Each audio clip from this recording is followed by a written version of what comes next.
자, 우리가 의학의 발전은 그러니까 요즘 우리 계속 의사 증언 문제로 좀 시끄럽죠. 많이 시끄럽습니다. 어떻게 될지는 모르겠지만 의학의 발전은 어디서부터 시작이 됐냐면 이 사람의 몸을 해부할 때부터 그때부터 시작이 된 거예요. 그래서 이 해부학의 역사를 보면은 지금도 물론 해부용 시신을 이렇게 거래하고 그런 공식적 거래도 있고 비공식적 거래도 있고 그래요. 그래서 의사들은 처음에 이제 해부학, 그러니까 인간의 몸을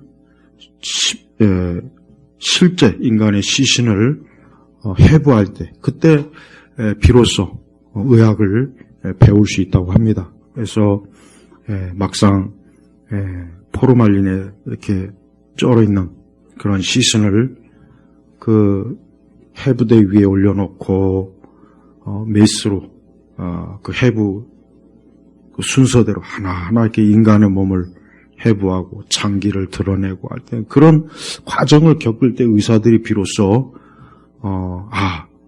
의학이 뭔지 또 의사가 하는 인간의 어떤 구조 이런 것들을 이 파악을 할 수 있다 그래요. 그래서 이 해부학 그 과정을 이런 것들을 보면은 그 자료를 보니까 참 하나님께서 창조하신 그 사람의 이 몸이라고 하는 것은 참 오묘하고 이게 어떻게 참 하나님께서 이게 어떻게 인간의 몸이 이렇게 형성이 되었는가 참 신비롭고 또 놀라운 그런 것이라는 걸 의사들이 얘기합니다. 자, 예수님은 그러나 인간에게 대해서 예수님은 니고데모에게 영적인 태어남에 대해서 얘기했습니다. 자, 오늘은 주님이 말씀하신 것 중에 특별히 3절에 보니까 위로부터 나지 않으면 또 5절에 보니까 누구든지 물과 성령으로 나지 않으면 자, 이 예수님이 하신 말씀은 육의 몸에서부터 출생을 하는 것이 아니라 영적 출생을 말하는 거예요. 자, 특별히 5절에 보니까 누구든지 물과 성령으로 나지 않으면이라고 했는데 여기서 물이 뭡니까? 물이 말씀을 얘기하는 거예요. 여기서 말한 물은 말씀을 얘기하는 거예요. 그래서 우리는 물 세례를 받아서 중생하고 거듭나는 건 절대 아닙니다. 장로교에 대해서 잘못 가르치거나 혹 개신교 신학을 잘못 이해하는 분들 중에는 우리가 마치 가톨릭이나 아니면 다른 어떤 종파처럼 어떤 세례를 받아서 사람이 중생하고 거듭나는 것으로 혹 오해하는 분들이 있지만 절대 그게 아닙니다. 혹시 이 말씀을 통해서 오해하는 분들이 있다면 여기서 말하는 물은 말씀을 얘기하는 거예요. 말씀. 그래서 결국은 예수님이 말씀하신 게 뭐냐면 말씀을 통해서 성령이 그 말씀을 통해서 사람을 어때요? 거듭나게 한다. 다시 영적으로 태어나게 한다 하는 그 말씀이 되는 거예요. 그래서 우리 기독교는, 우리 교회는 예수님은 니고데모에게 철저하게 육의 출생을 얘기한 게 절대 아닙니다. 물론 니고데모는 그 많은 유대교의 지식, 모세오경에 대한 지식, 율법에 대한 지식이 많았음에도 불구하고 예수님의 말씀을 잘 이해하지 못하는 거예요. 그러나 그것은 당연한 겁니다. 당연한 거예요. 우리도 역시 누군가에게 우리가 교회를 다니지 않고 믿지 않는 사람에게 너가 다시 태어나야 된다. 그렇게 얘기한다면 그도 아마 거의 어떻게 다시 태어나느냐. 내가 이미 어머니 뱃속에서 출생했는데 어떻게 다시 태어나라는 거냐. 정신적으로 다시 태어나는 거냐. 아니면 어떤, 자아, 각성을 통해서 다시 태어나는 거냐. 아마 혹 그렇게 되물을지 모르겠지만 그게 아니라 뭡니까? 영적으로 다시 태어나는 거예요. 그래서 사람은 두 번의 태어남이 있습니다. 한 번은 육체의 태어남. 그러니까 말 그대로 누구나 다 이 땅에 어때요? 아담의 모든 후손들은 육의 출생으로 이 세상에 오고. 자, 두 번째. 그럼 하나님 나라예요. 자, 3절에 보니까 하나님 나라를 볼 수 없다는 얘기는 뭐냐면 하나님 나라에 들어갈 수 없다는 뜻이에요. 예수님이 하신 말씀이. 그러면 하나님 나라는 어떻게 들어가느냐? 그래서 예수님이 하신 말씀이 5절에 누구든지, 그러니까 누가 되었든지 어떤 그의 어떤 스스로, 자기의 스스로 어떤 공로나 자격으로 하나님 나라에 들어가는 것이 아니라 어때요?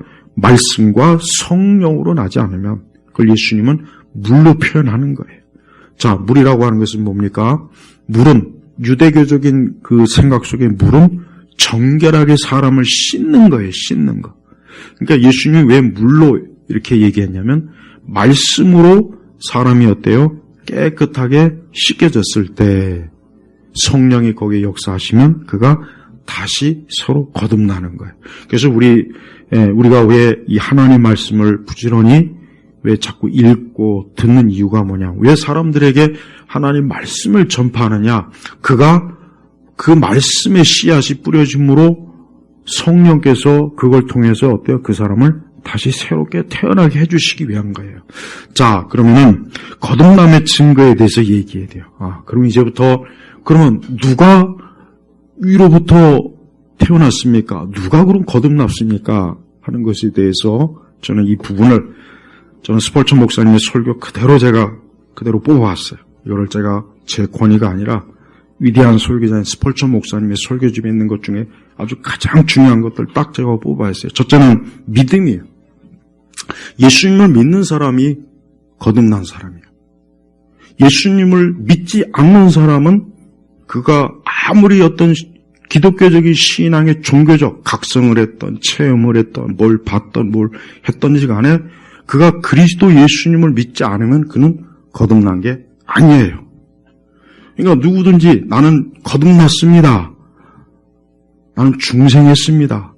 나는 다시 물과 성령으로 다시 태어났습니다 하려면은 내가 하나님의 아들 예수 그리스도를 믿습니다 하고 그렇게 고백하고 그 믿음을 드러내야 되는 거예요. 그러면 믿음은 뭐겠습니까? 자, 이제부터 믿음이라고 하는 것은 토마스 아켐피스가 말한 것처럼 난 믿음에 대해서 복잡한 설명보다는 난 믿음으로 사는 것을 택하겠다 그랬어요. 자, 우리 성도들도 마찬가지예요. 여러분 성경은 토조 목사님이 말한 것처럼 성경은 믿음 자체에 대해서 뭐 복잡한 설명이 없다 그랬어요. 왜 그러느냐? 믿음은 그 자체로 하나님을 바라보는 것이기 때문에 그러는 거예요. 여러분 무언가를 바라볼 때 거기에 대해서 복잡한 설명을 할 필요가 없죠. 그래서 여기 성경에도 정확한 예가 나와 있는 게 뭐냐면 자, 우리가 광야에서 그렇습니다. 광야에서 이스라엘 백성들이 불순종하고 하나님이 그들에게 진노해갖고 불뱀을 보내가지고 그 불뱀이 그 불순종한 이스라엘 백성들을 물으니까 그 뱀에 물린 이들은 다 그 뱀의 독에 의해서 죽었어요. 그때 하나님께서는 모세가 중보기도 했을 때 노뱀을 만들었어요. 그리고 누구든지 그 노뱀을 바라보는 자는 살리라 그랬어요. 그래서 성경에 보니까 그 노뱀을 바라본 자는 불뱀에 물려도 살았어요. 뭡니까? 믿음이라고 하는 것은 바라봄이에요. 그럼 여기서 이 바라봄이라는 게 뭔가? 이거는 제가 토조 목사님의 설교에서 그대로 얘기할게요. 바라본다는 것은 뭐냐? 예수님을 마음에 품는 거라고 그랬어요. 그게 정확한 거예요. 자, 많은 분들이 내가 믿음이 도대체 뭘까? 믿음의 정의가 뭐냐? 예수님을 믿는다고 하는 뜻이 뭐냐면 예수님을 마음에 품는 거예요. 이게 믿음의 정확한 정의예요. 그러니까 이제부터 앞으로 믿음이 도대체 뭐냐? 좀 모호하다, 좀 이해가 안 간다. 그런 분들이 있으면 가장 쉬운 거. 믿음이라고 하는 것은 어떤 대상을 마음에 품는 거예요. 그러니까 예수님을 믿는다 했을 때는 뭐냐면 예수님을 마음에 계속 품고 있는 거예요. 그게 바로 예수님을 바라보는 것이고 그게 믿는 거예요. 그래서 진짜 거듭난 사람은 예수님을 안 믿는 사람은 절대 예수님 마음에 품질 않아요. 예수님을 바라보질 않아요. 예수님을 믿지 않는 사람에게는 그 마음 속에 예수님을 바라보나 믿을 이유가 없어요. 그 대신 그 안에 뭐가 있겠습니까? 다른 것이 있겠죠. 세상에 돈이 있거나 권세가 있거나 쾌락이 있거나 정욕이 있거나 아니면 이 세상에 자기가 좋아하는 게 음악에 미쳐 있거나 뭔가 있어요. 이게 인간은 자기가 욕망하는 뭔가를 다 가슴속에 품고서 그걸 바라보면서 사는 거예요. 그러니까 재벌들은 항상 돈, 오직 돈을 바라보는 그 사람들에게는 돈이 그 사람들의 하나님인 거예요. 연예인들은 인기, 또 지식을 숭배하는 사람들은 지식, 학문적, 지적인 그 어떤 권위, 그걸 그래서 항상 연구하고 지식을 파헤쳐갖고 그냥 많은 지식을 자기가 쌓아서 사람들 앞에 자기 지식의 권위를 드러내는 것. 그 지식이 그에게 하나님이 되는 거예요. 그러나 예수님을 믿는다는 것은 그 모든 걸 제끼고 오직 예수 그리스도만 마음에 품고 항상 그분을 바라보는 것. 이게 예수님 믿는 사람이에요. 여러분 이러고 있습니까? 그건 거듭난 거예요. 거듭난 거예요. 자꾸 거듭남에 대해서 자꾸 어떤 체험적인 것을 마치 바울과 같이 나도 예수님을 환상 중에 봐야 되는 거 아닌가? 나도 꿈속에 예수님을 만나야 되는 거 아닌가? 나도 천국을 보고 지옥을 보고 뭐 굉장히 극적인 막 예수님을 만나야 내가 이거 거듭나는 거 아닌가? 그런 생각을 하신 분들이 있다면은 이 시간 그걸 싹 버리세요. 예수님을 믿는다는 것은 어떤 감정적 뜨거움이라든가 어떤 우리 어떤 몸에서 막 뜨겁게 불이 타오르고 그러니까 그런 간증이나 그런 책들을 읽다 보면 누구나 다 거의 대부분 나는 이런 게 없는데 그럼 난 예수님 안 믿는 건가? 그런 생각할 수가 있어요. 그러나 그런 생각은 이제 접어두고 항상 내가 예수님을 바라보고 있는가. 마치 불뱀에 물린 자들이 그 노뱀을 바라보니까 어때요? 그 불뱀의 독에서 해방돼서 생명을 잃지 않았어요. 사람이 예수님을 믿으면 어때요? 예수님을 바라보는 거예요. 그리고 바라보는 것은 예수님을 마음에 품는 거예요. 그러니까 예수님 믿는 사람, 거듭난 사람은 혹 우리가 살다 보면서 많은 일을 겪어서 이런저런 걷겠지만 항상 어디로 돌아오냐? 어디로? 마치 오뚜기가 넘어지면 다시 항상 제라지 돌아오죠. 마찬가지예요. 예수님 믿는 사람은 무슨 일을 겪어도 결국은 다시 예수님이 마음에 들어와요. 항상 예수님에게 늘 마음이 가고 그분을 바라보게 돼 있어요. 이 사람이 거듭난 거예요. 그러니까 이제부터 예수님 믿는다는 게 바로 이런 거구나. 예수님을 마음에 품는 거구나. 또 예수님을 마음에 품는 것은 예수님을 항상 마음으로 바라보는 거구나. 이게 믿음이라고요, 이게. 그러니까 믿음을 앞으로 이렇게 이제 이해하면은 다른 사람한테 설명하기도 지만 무엇보다도 내가 믿음이 있느냐 없느냐가 여기에서 제일 첫 번째 여기에서 이제 딱 판별이 되는 거예요. 내가 예수님을 계속 바라보고 내가 어떠한 상황에 있든지 어떤 환경에 처해 있든지 어디에 있든지 항상 예수님이 내 마음에서 떠나지 않고 늘 예수님을 내 마음에 품고 바라본 사람은 그 사람은 거듭난 사람이에요. 그 사람은 하나님의 자녀입니다. 그러니까 절대 내가 하나님의 자녀가 아닐 거야라는 생각은 절대 하지 마시고 항상 예수님 바라보세요. 두 번째는 예수님을 믿는 사람은 회개하게 돼 있습니다. 거듭남과 중생의 아주 또 하나의 중요한 특징이 뭐겠습니까? 회개. 여기서 말하는 회개는 뭐겠습니까? 우선 죄에 대한 혐오감, 미움, 이게 죄가 싫어지는 거예요. 거듭나지 못한 사람은 죄를 좋아합니다. 거듭나지 못한 사람은 그 죄에 빠지는 걸 좋아하고 그 죄에 빠지는 것을 기대하고 그 죄를 사모하는 마음이 생겨요. 그러니까 거듭난 사람하고 거듭나지 못한 사람의 굉장히 큰 차이가 여기에서도 나타나게 돼 있어요. 죄에 대한 적대감이 생기는 사람은 거듭난 사람이에요. 그러나 죄에 대해서 적대감이 안 생기고 그저 일반적 양심적 각성감 가지고 그 사람이 거듭났다고는 볼 수 없어요. 그러니까 적극적으로 죄를 싫어해야 돼요. 미워해야 돼요. 증오해야 되는 거예요. 그래서 그 죄에 대해서 이제는 진절머리를 치는 사람, 이 사람은 거듭난 사람이에요.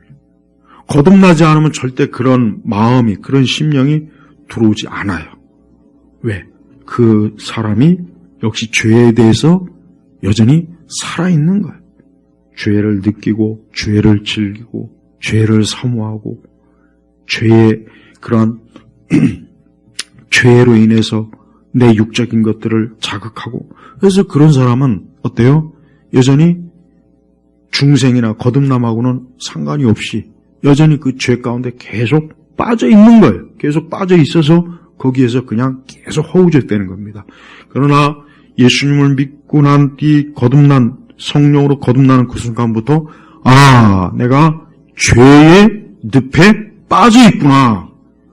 내가 죄의 늪에 빠져 있구나. 여기서 벗어나야 되겠구나. 이런 자각이 어때요? 성령께서 그 마음을 주시는 거예요. 그래서 죄에 대해서 슬퍼하고 각성하게 되고 죄에 대한 두려움이 생기고 이젠 더 이상 죄가 즐겁지 않은 거예요. 이거는 확연하게 차이 납니다. 거듭나면 벌써 이 증상이 금방 나타나게 돼 있어요.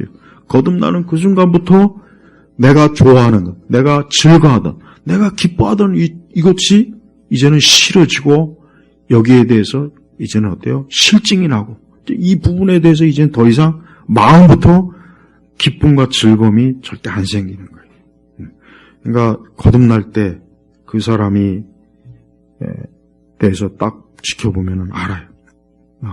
저 사람이 죄를 여전히 즐거워하는가 싫어하는가 그걸 보면 분명히 알 수가 있어요.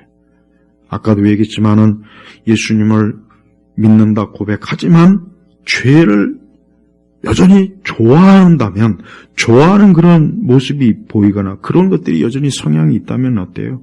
우리 안에서 그거는 아직도 중생했다고 보기는 참 어려워요. 힘들어요. 물론 로마서의 말씀대로 우리는 우리의 속 사람하고 싸워요. 우리는 우리의 속, 우리 여전히 우리 육신에 이런 강한 세력이 있긴 있어요. 로마서의 그 말씀, 7장의 마지막 말씀처럼. 그러나 그 말씀을 분명히 보면은 바울은 그 육신에, 자기 내적인 육신의 그러한 것들과 싸운다고 했지 그것과 손을 잡는다는 얘기는 없잖아요. 그러니까 거듭나지 못한 사람은 죄와 손을 잡고 같이 어깨동무하고 친하게 지내지만 거듭난 사람은 어때요? 혹 자기가 여전히 육신의 그 세력에 놓여 있긴 하지만 이제 죄하고 다투는 거예요. 싸우는 거예요. 그러니까 거듭난 사람은 이제 살아있어요. 그러니까 산 사람이니까 이제 죄와 계속 싸움을 하는, 대결하고 이 죄와 투쟁을 하는데 거듭나지 못한 사람은 죄와 손을 잡고 같이 함께 동반자 노릇을 한다는 겁니다. 그러니까 우리가 이 믿지 않는 사람들 보면은 그 사람이 일반적 양심의 각성은 하지만 그러나 죄를 싫어하거나 그러진 않아요. 그래서 이 죄를 싫어하고 미워하고 증오하고 우리가 이 십계명의 말씀도 우리가 하나하나 계명을 보면 알겠지만 하나님께서는 그 십계명의 말씀이 그냥 단지 돌에 새겨진 것으로 만족하지 않았어요. 뭡니까? 그 말씀이 이스라엘들의 심령, 하나님이 택한 이스라엘의 심령에 마음에 새겨지는 것을 하나님이 원한 거라고요. 그러니까 우리 성도들도 내가 하나님을 믿고 예수님을 믿는 그 믿음 안에 있는지 없는지를 알려면 내가 죄를 좋아하고 죄를 기뻐하는가 거기서부터 분명히 차이가 나게 되어 있습니다. 이러한 말씀은 아마 자기만이 알 수 있어요. 겉으로 드러날 수가 없고 자기만이 알 수가 있는 거예요. 그러니까 더 이상 우리가 하나님의 계명을 무겁다, 하나님의 계명은 싫다, 하나님을 가까이 하는 게 기쁨이 없다. 어떤 이런 것들이 그 중생하고 거듭난 사람에게 있어서 기준이 돼버려요.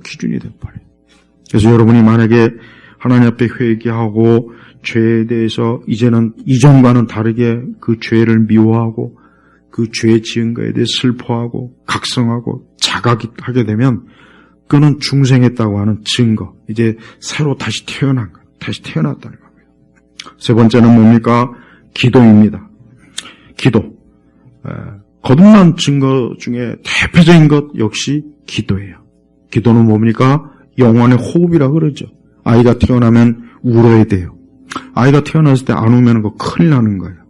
그래서 아이가 태어나면 울어야 정상이고 그 아이가 울었을 때 그 아이가 비로소 이제 세상에 생명을 가지고 태어났다고 다 그렇게 여깁니다. 그러니까 중생한 사고, 거듭나면 뭡니까? 기도부터가 딱 나옵니다. 여러분, 기도는 책으로 배우는 게 아니에요. 기도책 많이 읽었다고 해서 기도를 잘하는 게 아닙니다. 여러분, 아이가 울고 말하는데 책 보고 말하고 우는 아이가 세상에 어디 있습니까? 생명이 있으니까 아이가 우는 거예요. 사람도 똑같아요. 영적으로 하나님의 자녀가 되는 그 순간부터 누구에게 기도가 나옵니까? 하나님께 기도가 나오는 거예요. 우상을 섬기는 사람은 마귀에게 기도하죠. 우상에게 기도하잖아요. 그가 우상에게 사로잡혀 있다는 증거입니다. 그러나 이제 하나님의 자녀가 되었어요. 이제 더 이상 죄의 노예가 아닙니다. 이제 더 이상 마귀의 하수인이 아니에요. 이제 하나님의 새 사람이 되었어요. 이젠 그 사람은 어때요? 기도가 나오게 돼 있는 거예요. 굳이 기도책 안 읽어도 기도에 대해서 몰라도 상관없어요. 벌써 그가 영적으로 살아서 하나님의 자녀가 되니까 하나님 아버지를 부르는 겁니다. 아버지를 부르는 거예요. 그래서 그 사람은 이제 하나님 앞에 기도할 수밖에 없게 되어 있어요. 왜? 이제 살아있으니까, 살아서 이제는 그 마음이 어때요? 그 영혼이 살아가지고 하나님을 찾게 되는 거예요. 하나님을 찾지 않는 건 왜 찾지 않겠습니까? 시간이 없어서 안 찾는 겁니까? 아니면 다른 여러 가지 바쁜 일이 있어서 안 찾는 겁니까? 아닙니다. 하나님을 안 찾는 것은 죽어서 안 찾는 거예요. 죽은 자는 말이 없어요. 죽은 자는 말이 없다 그러죠? 마찬가지예요. 영적으로 죽은 자는 하나님 앞에 말이 없어요. 영적으로 죽은 자. 그러니까 사실은 우리는 기도하라 그럴 필요도 사실은 없는 겁니다. 엄밀히 얘기하면. 왜? 영적으로 거듭나고 중생한 사람은 하나님 앞에 기도하게 돼 있고 기도로 하나님 앞에 나올 수밖에 없는 거예요. 이제 그의 입에서는 하나님을 찾습니다. 하나님을 부릅니다. 이제 그의 입에서는 하나님에 대해서 자꾸 언급이 되는 거예요. 하나님이 언급이 되는 거예요. 하나님이. 그래서 기도는 거듭남의 표시예요.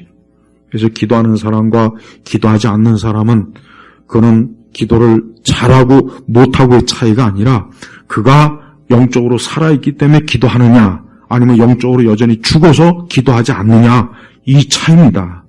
그러니까 기도를 하고 안 하고가 그저 단순한 차이가 아니에요. 그게 단순히 그저 기도를 그 정도로 생각하면 큰 문제예요. 내가 하나님 앞에 지금 기도하고 있으면은 나는 영적으로 산 거예요. 살아있는 사람이. 그러나 내가 기도하지 않고 있으면 나는 영적으로 죽어있는 거예요. 교회 안에 기독교적인 많은 활동을 하고 기독교적인 많은 그 어떤 행동을 취해도 기도하지 않는 사람은 그 사람은 영적으로 죽은 거예요. 그러니까 영적으로 살아있는 죽어있는지를 알려면은 그 사람이 기도하느냐 안 하느냐를 보면 금방 알 수 있습니다. 우리는 그 사람이 기독교적인 어떤 활동을 많이 하니까 저 사람이 기독교인이야. 그렇게 보면 안 돼요. 기독교적인 활동을 엄청나게 일주일 내내 한다고 해서 그 사람이 하나님의 자녀가 아닙니다. 그가 하나님께 기도하고 있는가? 기도해서 하나님을 찾고 있는가? 이삭처럼 하나님의 이름을 부르고 있는가? 그게 바로 뭐예요? 성령으로 난 거예요. 성령으로. 그래서 5절을 보니까 성령으로 나지 않음이라 그랬죠? 이 얘기는 뭡니까? 육체로 나지 않는 겁니다. 인간의 기계와 기술과 공로로 나지 않는 거예요. 거듭나는 것은 사람의 공로나 개인의 기술이나 개인의 체험이 아니에요.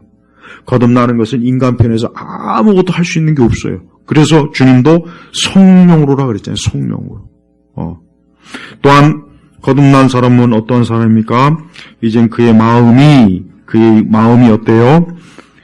그 심령이, 그의 의지가 하나님을 향하게 돼 있어요. 이거 아주 중요해요. 여러분, 경건한 마음이라고 우리가 보통 그렇게 하잖아요. 경건한 마음, 하나님을 경외하고 하나님을 사랑하고 하나님을 존중하고 하나님을 높이고, 이게 다 뭡니까? 이게 그의 마음, 의지가 살았기 때문에 그러는 거예요. 하지만 하나님에 대해서 죽은 자는 그런 마음이, 그런 의지가 일어나질 않아요. 사람은 자기가 좋아하는 대상에게 그 마음이 움직이게 돼 있는 거예요. 내가 좋아하는 대상에게 그 마음이 움직이게 돼 있다고요. 내가 좋아하지 않는 대상에게는 절대 마음이 움직이질 않아요. 마찬가지예요. 하나님에 대해서 살아있는 사람은 하나님에게 마음이 갈 수밖에 없어요. 하나님에게 마음이 안 갈 수가 없다. 그래서 하나님께 예배를 드리는 것이고 기도를 하는 것이고 하나님을 찬양하는 것이고 하나님이 내 마음에 들어오는 그 순간부터 이제는 하나님의 자꾸 의식이 되는 거예요. 그 전에는 하나님을 의식하지 않았어요. 뭘 하던 하나님을 아예 의식도 안 하고 예수님을 아예 눈치도 안 보고 예수님하고는 그 어떤 그 연계도 없었던 사람이 이제 거듭나니까 모든 걸 이제 하나님과 다 연결시키는 거예요. 모든 걸. 취미생활도, 직장생활도, 공부하는 것도, 가정생활도, 사람들과 교제하는 것도 다 하나님과 연계가 돼버렸어요. 왜? 이젠 하나님을 염두에 두지 않고서는 그 삶 자체가 이제 불가능하게 돼버린 거예요. 불가능하게 된 거예요. 이 사람이 거듭난 사람이라고요. 거듭나지 않는 사람은 경건한 그런 의지, 마음이 없으니까 하나님이 그의 삶에 끼어들 일이 없어요. 그가 하나님을 자기의 삶에 요청하지도 않습니다. 그러니까 경건한 사람은 벌써 어때요? 그 마음이, 그 심령이 하나님을 향하여 계속해서 그 마음이 어때요? 그 생각이 그쪽으로 자꾸 하나님께 쏠리는 거예요. 그래서 하나님을 사랑하는 사람, 거듭난 사람은 벌써 그는 어때요? 이제 이 땅이 아니라 하늘을 바라보고 사는 하늘의 사람이 되는 겁니다. 또한 다섯 번째는 뭡니까? 그는 이제 하나님의 주권적인 은혜에 굴복합니다. 하나님의 주권적인 은혜에 굴복하는 거예요. 여기서 하나님의 주권적인 은혜라고 하는 건 뭐냐면은 내가 하나님을 믿는 것은 전적으로 하나님의 은혜, 하나님의 선택, 하나님으로 인해서 내가 하나님을 믿는구나 하고 깨닫는 겁니다, 이게. 그러니까 거듭나는 그 순간에는 이것은 어떤 내 노력과 내 공로나 내 기술이나 나의 어떤 내 편에서 뭔가 절대적으로 막 해서 하나님이 나를 구원했다 하는 그런 마음이 안 들어요. 안 드는 거예요. 그러니까 진정으로 은혜 받은 사람, 구원받은 사람은 하나님의 주권적인 은혜를 깨달을 수밖에 없어요. 야, 내가 어떻게 하나님 믿을 수 있을까? 나 같은 사람이 어떻게 하나님 믿냐? 나 같은 사람이 어떻게 신앙생활 하느냐? 나 같은 사람이 어떻게 기도하고 예배드릴까? 나 같은 사람이 어떻게 성경을 읽고 자기가 생각해도 어떻습니까? 그럴 수 없다. 이건 내 힘으로, 내 편에서는 절대 이럴 리가 없다. 나는 놀기 좋아하고, 세상 좋아하고, 쾌락 좋아하고, 육신의 정욕 좋아하고, 친구 좋아하고, 그런 내가 어떻게 하나님의 말씀을 듣고, 하나님에 나오려고, 하나님을 내가 이렇게 가까이 하겠냐. 이거는 전적으로 하나님의 주권적인 구원의 능력이 아니면 이럴 수가 없다고 자기 스스로가 어때요? 자각을 할 수밖에 없다니까요. 그래서 나는 칼빈주의 신앙이 맞다고 여기는 거예요. 알미니안주의는 안 맞습니다. 안 맞습니다. 어떻게 인간이 하나님을 선택합니까? 난 도저히 이해가 안 가요. 어떻게 인간이 하나님을 선택합니까? 죄인이 어떻게 하나님을 선택합니까? 죽은 자가 어떻게 살아서 움직이냐고요. 그럴 수가 없잖아요. 이건 상식이에요. 근데 어떻게 구원의 문제에 있어서 하나님의 선택과 예정이 아니면 내가 어떻게 하나님께 나올 수 있겠어요? 우리는 우리 자신을 보면은 절대로 하나님 앞에 나올 수 없는 사람이라는 걸 분명히 알 거예요. 자기 자신을 보면은 나는 절대로 하나님 앞에 나올 수 없다. 하나님 믿을 수 없는 사람이다. 그런데 이런 나를 하나님께서 전적인 사랑으로, 선택으로 하나님이 나를 건져주셨구나, 구원하셨구나. 그러니까 내가 이 자리에 나오는 것이 아닌가. 그러니까 내가 하나님을 아버지로 부르고 예수님을 구주로 영접하고 믿는 것이 아니냐. 이게 자각이 되는 거예요. 깨달아지는 거예요. 어떤 복잡한 신학이나 교리를 배우지 않아도요, 영적으로 거듭나고 새로운 탄생, 출생을 맛본 사람은 벌써 이미 그 자신이 알아요. 아, 하나님에 의해서 내가 이렇게 하나님의 자녀가 됐구나. 만약에 하나님이 아니었으면 나는 절대로, 나 같은 사람이 절대로 내가 어디 교회 이 문턱이 발 한 발짝이라도 드러날 사람인가? 그 생각은 분명히 든다고요. 깨달아요. 자기가 알아요. 근데 하나님이 나를 사랑하니까. 혹 거듭나고 중생하지 않아도 이 교회 자리에 있는 사람이 있어요. 좀 그 사람들에게도 꼭 내가 권면하고 싶은 것은 끝까지 지라는 거예요. 절대 세상으로 나가면 안 돼. 어쨌든 끝까지 하나님 앞에 나오려고 끝까지 구원의 자리, 은혜의 자리에 눌러 있으려고 하면은 하나님께서는 그를 반드시 하나님의 자녀로 반드시 끌어들입니다. 반드시 끌어들여요. 하나님께서는 절대 그를 버리지 않아요. 이게 하나님의 은혜라고, 하나님의 국률이. 그러니까 우리는 하나님 앞에 나오면은 그 사람은 하나님께서 반드시 그를 하나님의 사람으로 분명히 품어주시는 거예요. 우리 예수님께서는 니고데모가 어떤 사람인지를 잘 알고 있습니다. 니고데모는 영적으로 죽은 것 빼놓고는 모든 게 완벽한 사람이에요. 가문도 좋죠. 학식도 많죠. 권력도 있죠. 부족한 게 없는 사람이에요. 근데 단 한 가지가 부족해요. 뭡니까? 이 사람은 아직 하나님의 자녀가 아니에요. 영적으로 죽은 거예요. 바로 이런 사람이 이 세상에 얼마나 많이 있겠습니까? 많이 있다고요. 이 땅에 무수하게 많아요. 모든 게 다 갖춰졌지만은 영적으로 죽어 있는 사람이 이루 헤아릴 수 없이 많이 있어요. 바로 니고데모가 그런 사람 중에 한 사람이에요. 그래서 하나님께서는, 우리 주님께서는 니고데모에게 복잡한 말을 안 했어요. 니고데모에게 뭐 이런저런 말하지 않고 그냥 한마디로 뭐라고 하냐, 누구든지 위로부터 나지 않으면 하나님 나라를 볼 수 없다. 여기서 말하는 하나님의 나라는 뭐겠습니까? 천국이고 영생을 말하는 거예요. 하나님 나라에 들어가지 못한 사람은, 그 사람은 어디로 가겠습니까? 멸망의 길로 가는 거예요. 그러니까 인간의 운명은, 인간의 영원한 운명은 단순해요. 인간의 영원한 운명은 뭡니까?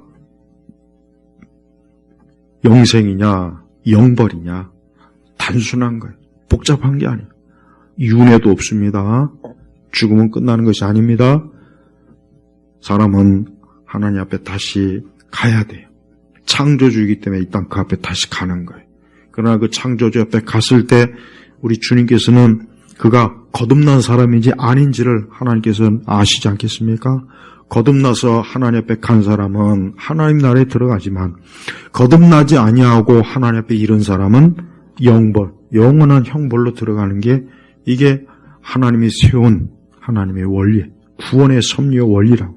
그래서 예수님이 니고데모에게 단호하게 그 얘기를 한 겁니다. 예수님은 니고데모를 그냥 어떤 사교적인 면에서 지금 만난 게 아니에요.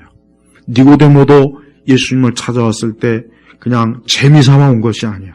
굉장히 심각하고 진지하게 니고데모도 예수님께 왔고, 예수님도 니고데모를 그런 이유로 만난 겁니다. 왜 그렇습니까? 이게 가장 중요하고 절대적인 문제이기 때문에 그래요. 오늘 하나님의 교회에 오는 사람들이 다 니고데모 같았으면 좋겠어요. 또한 니고데모처럼 정확하게 하나님 말씀을 들어서 내가 구원에 이를 것인지 멸망에 이를 것인지 자기의 영적 상태를 빨리 알고, 내가 하나님 앞에 지금 어떠한 상태인가, 내가 거듭난 자인가 거듭나지 못한 자인가를 빨리 좀 알았으면 좋겠어요. 빨리 알면 돼요. 그래서 내가 거듭나지 못한 사람일까 하면은 그때는 어떻게 되겠습니까? 그때는 하나님께로부터 은혜를 구하면 돼요. 주여, 내가 다시 성령으로, 오늘 말씀처럼 위로부터 물과 성령으로 거듭날 수 있게 해주세요. 물과 성령으로 내가 새 사람이 되게 해주세요. 하나님 나라에 갈 수 있게 해주세요라고 하나님 앞에 요청하고 기도하면은 반드시 하나님은 그 기도에 응답을 해주시는 거예요. 이게 굉장히 중요한 문제. 이 중요한 것을 미루면 안 돼요. 이 세상의 일이 아무리 바빠고 중요해도 이것보다 중요한 건 없어요. 이것보다 급한 것도 없고 이것보다 절대적인 것은 없다는 것을 오늘 말씀을 듣는 모든 분들이 꼭 명심해서, 나도 오늘 주님 앞에 오늘 이 말씀을 듣는 사람은 다 주님 앞에 선 거예요. 오늘 이 말씀을 듣는 사람은 어떤 경로를 통해서 들었든지 간에 지금 니고데모의 자리에 지금 앉아 있는 거라고요. 지금 앉아서 예수님께로부터 네가 거듭나지 않으면 하나님에 들어갈 수 없다. 지금 그 말을 지금 듣고 있는 거예요. 그러니까 그 말을 듣고 있는데도 이건 나하고는 상관없는 말씀, 나하고는 해당되지 않는 말씀, 나하고는 전혀 관여 없는 내용, 이렇게 만약에 받아들인다면 그 사람은 하나님 나라에 들어가기가, 그 사람은 불가능해. 그런 식으로 계속 하나님의 요청, 구원의 요청을 하나님께서 구원의 기회를 주시는데도 불구하고 자꾸 그거를 거부한다면 더 이상 하나님께서 그에게 은혜를 베푸실 일이 없게 돼요. 자칫하면. 그러니까 지금 즉시 나는 예수님을 믿겠습니다. 나를 물과 성령으로 거듭나게 해주십시오. 내가 예수님을 바라보겠습니다. 예수님을 믿겠습니다. 이제부터 나는 예수님을 마음에 품고 살겠습니다. 그런 믿음의 고백을 주님 앞에 하세요. 그럼 주님은 그를 건져주십니다. 성령께서 그를 구원하세요. 성령께서 그를 내버리지 않아요. 그렇게 하나님 앞에 왔는데도 하나님께서 매몰차게 너 같은 건 구원받을 필요 없다. 다른 사람은 다 구원받아도 너만은 안 된다. 그러지 않는다는 거예요. 우리 주님은 사랑이 많으시고 궁일이 많으시고 은혜가 풍성하신 분이에요. 왜 사람들이 예수님께 나올 생각을 안 할까요? 그게 제일 안타까워요. 조금만이라도 예수님께 나올 생각만 좀 해도 좋은데 그런 생각을 안 하고 있는 거예요. 안 하고서 그냥 여전히 자기 육신에 갇혀서 거기만을 바라보고 지금 인생을 그냥 살아요. 나이 들고 힘없고 병들고 계속 시간은 가고 있는데 점점 하나님의 심판의 자리에 지금 가고 있는데 언제까지 미루겠어요. 빨리 지금 주님 앞에 나와서 거듭나고 중생해야 되는 거예요. 이 중요한 기회와 이 중요한 순간을 놓치고 또 다른 기회가 오겠지. 나중에 믿으면 되겠지. 지금 아니라도 나중에 되겠지. 급할 게 있나? 그런 생각하시는 분 있다면은 그런 생각 버리고 오늘 주님께서 굉장히 중요한 모든 사람이 들어야 될 가장 중요한 생명의 소식을 오늘 니고데모가 한 것처럼 오늘 이 말씀을 통해서 우리에게 하는 것입니다. 저는 우리 예일교회에 있는 모든 분들이 주의 말씀처럼 물과 성령으로 나길 바랍니다. 또 주님의 말씀처럼 위로부터 출생한 분이 되기 바라요. 첫 번째 어머니 출생 그것으로 끝나지 말고 성령으로 거듭나야 돼요. 거듭나지 않으면 안 됩니다. 기독교는 거듭나는 종교예요. 기독교가 거듭나는 게 없다면 그냥 기독교가 뭐가 되겠습니까? 기독교가 도대체 뭐라고 얘기해야 되겠습니까? 그냥 사람들이 모여서 종교심을 만족하고 그저 교회 와서 그저 사람들 만나고 그저 교회 와서 그냥 한 주간 그냥 하루 시간이나 때우면서 그냥 이렇게 보내고 그것으로 만족하려면은 굳이 이 교회 여기 와서 그럴 필요는 없어요. 영적으로 죽어 있는 것은 우리 사람에게 있어서 가장 중요한 문제이기 때문에 그래요. 하나님은 그 영적으로 죽어 있는 존재를 깨우시고 구원하시기 위해서 예수님을 보내신 거예요. 예수님이 할 일 없이 이 땅에 오신 것이 아닙니다. 예수님께서 할 일 없이 이 땅에 와서 고난받으신 게 아니에요. 제발 많은 분들이 예수님에 대해서 다시 한번 생각하시고 예수님에 대해서 다시 한번 좀 보시고 예수님이 왜 이와 같은 말씀을 하셨는가? 우리 예수님이 바로 나를 거듭나게 하시고 새로운 출생을 하게 하셔서 나를 하나님 나라 들여보내려고 하시는 게 이게 예수님의 뜻이구나 하고 깨닫고 오늘 이 말씀을 다 받아주시기를 주의 이름으로 축복합니다. 기도하겠습니다. 하나님 아버지 감사합니다.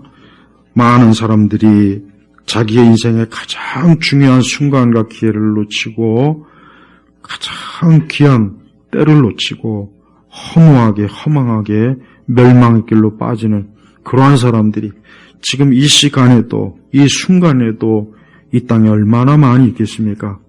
오늘 이 말씀을 들은 모든 이들 중에 모두가 다 주님 말씀처럼 물과 성령으로 거듭나서 하나님의 자녀가 되고 하나님 나라에 들어갈 수 있도록 하나님 은혜를 베풀어 주옵소서. 모든 이들이 예수 그리스도로 인하여 거듭나고 중생할 수 있도록 역사하여 주옵소서. 예수님의 이름으로 기도합니다. 아멘.